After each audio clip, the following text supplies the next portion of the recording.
कांग्रेस और आरजेडी के मंच से बिहार के अंदर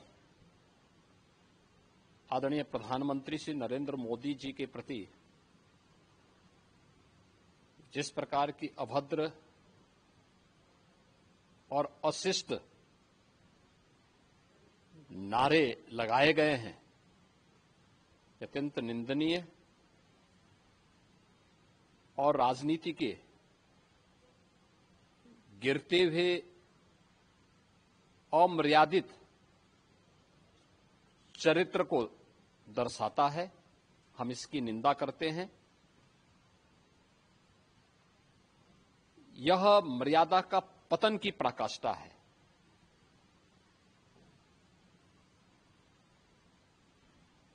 हर व्यक्ति इस बात को जानता है कि एक मां ने अपने असाधारण संघर्ष और संस्कारों के माध्यम से एक ऐसे पुत्र को गढ़ा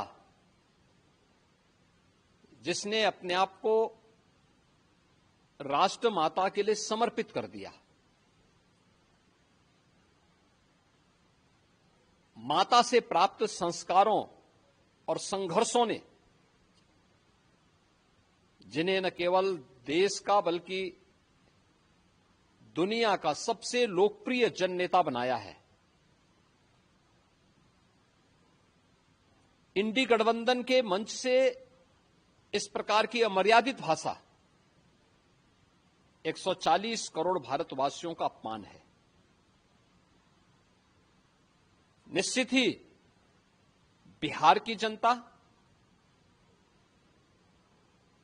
इंडी गठबंधन के नेताओं के द्वारा प्रयुक्त किए जा रहे इस प्रकार के अमर्यादित आचरण का जवाब लोकतांत्रिक तरीके से देगी वहां पर, और आने वाले समय में इस प्रकार के अमर्यादित आचरण करने वाले लोगों को पूरी तरीके से खारिज करने का कार्य करेगी।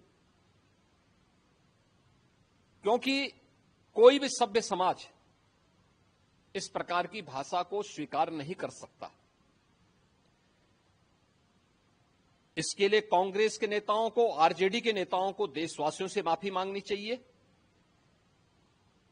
जिस प्रकार की अभद्र भाषा का प्रयोग उनके मंचों से हो रहा था, और मुझे नहीं लगता है कि इसको कोई भी भारतीय स्वीकार करेगा। यह आचरण अत्यंत निंदनीय है,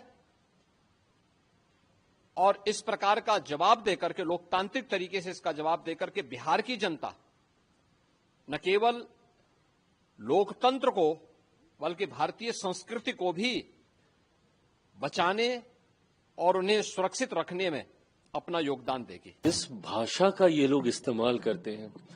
राजनीति में मतभेद होंगे और वो स्वाभाविक है, और भारत जैसे लोकतंत्र में जहां पे इतनी विविधताएं हैं, जहां पे इतने राजनीतिक दल हैं, हर किसी का अपना पक्ष होगा, हर किसी का अपना मत होगा, पर अगर मतभेद की परिभाषा शब्दों की मर्यादा को गिराना है तो ये कतई भारत जैसे लोकतंत्र के लिए उचित नहीं है, और मैं कतई इसको स्वीकार नहीं करता हूं। मैंने हमेशा कहा है कि राजनीति में भाषा की मर्यादा का पालन करना होगा, और भारतीय भाषाओं की खूबसूरती है भैया। इतना बढ़िया शब्दकोश है भारत की हर भाषाओं के पास कि आप बड़े से बड़े विवादित विषय को बड़े से तीखा वार आप मर्यादित शब्दों में कर सकते हैं। पर इस तरीके से गाली गलौज करना, वो भी देश के प्रधानमंत्री के लिए, ये कतई कोई स्वीकार नहीं कर सकता है। भाई मेरे प्रधानमंत्री हैं, वो हमारे देश के प्रधानमंत्री हैं। वो अगर आपको उनके किसी विषय को लेकर ऐतराज भी है तो आप अपने पक्ष को रखिए ना, पर मर्यादित होकर उस पक्ष को रखिए। आप हमारी नीतियों को लेकर हमें घेरने का काम कीजिए, आप हमारे कार्यों को लेकर हमें घेरने का काम कीजिए, पर यह कौन सी परंपरा की शुरुआत है कि आप गाली गलौज करेंगे? इसको कतई कहीं नहीं स्वीकार किया जा सकता। और कांग्रेस जैसी पार्टी, जो कि देश की सबसे पुरानी पार्टियों में से एक है, कांग्रेस जैसी पार्टियों के रहते हुए इस तरीके की भाषा का इस्तेमाल किया जा रहा है। और किस तरीके का गाली गलौज, मतलब ये गली में नुक्कड़ के गुंडे ऐसी भाषा का इस्तेमाल नहीं करते। और ये वही चलन है, ये वही परंपरा है राष्ट्रीय जनता दल जैसी पार्टियों की, जिसकी वजह से 90 के दशक से बिहार जो हमारा बदनाम हुआ है, आज तक हम लोग अपने उस खोए हुए गौरव स्वाभिमान की हम लोग लड़ाई लड़ रहे हैं। राष्ट्रीय जनता दल जैसी पार्टियों ने जिस तरीके से 90 के दशक से बिहार को बदनाम करने का काम किया, यही बोलचाल की वजह से, इसी तरीके की कार्यशैली की वजह से, सोचिए ये इनके कार्यकर्ता हैं जो प्रधानमंत्री के लिए मां बहन की गालियों का इस्तेमाल कर रहे हैं। ये कार्यकर्ता हैं कि ये गुंडे हैं आपके भैया। और ये वही लोग हैं जिन्होंने 90 के दशक में किस तरीके से अपराध, हत्या, लूटमार, डकैती, बलात्कार जैसी घटनाओं को चरम सीमा पर ये लोग लेकर गए थे। जो व्यक्ति गाली गलौज खुलेआम खुले मन से कर सकता है, राजनीतिक दल के वरिष्ठ नेताओं के सामने कर सकता है, वो सोचिए वो अपने घर में, गांव देहात गांव में जाके वो क्या कर रहा होगा। किस तरीके की राजनीति राष्ट्रीय जनता दल और कांग्रेस जैसी पार्टियां करना चाह रहे हैं।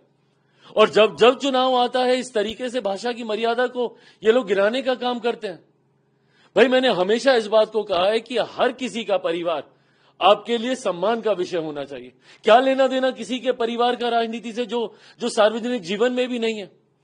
लोकसभा चुनाव के दौरान इसी तरीके से मेरे परिवार के ऊपर भी ये लोग गए थे।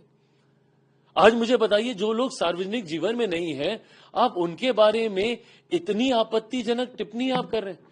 अब बोले ना प्रधानमंत्री जी को, भाई हम लोग जवाब देंगे, प्रधानमंत्री जी जवाब देंगे। पूछिए उनके ऊपर, उनकी कार्यशैली को लेकर, उनकी नीतियों को लेकर एक एक विषय का स्पष्टीकरण हम लोग देंगे। और किस यात्रा को ये लोग लेकर निकले, इतनी बुद्धि तो कांग्रेस, जो कि देश की सबसे पुरानी पार्टी और बिहार की पुरानी पार्टियों में से एक राष्ट्रीय जनता दल है, उनके नेताओं को इतनी बुद्धि तो होनी चाहिए कि भैया एसआईआर का मुद्दा इसमें सरकार का क्या लेना देना।